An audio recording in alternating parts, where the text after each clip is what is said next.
sa tibuok kalibutan, ug isang yaw ang maayong balita. Daiga ang Ginoo,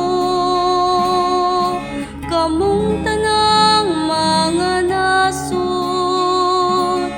himaya siya, kamong tanang katawhan.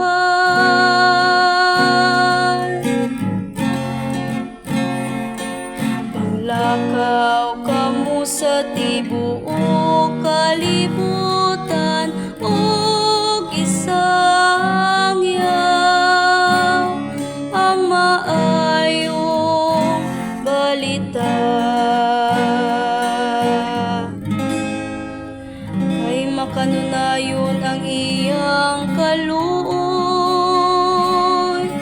alang kanato,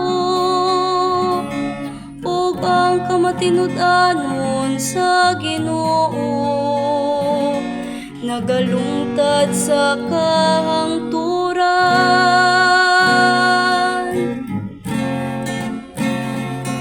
Panglakaw kamo sa tibuok kalibutan, ug isang yaw ang maayong balita.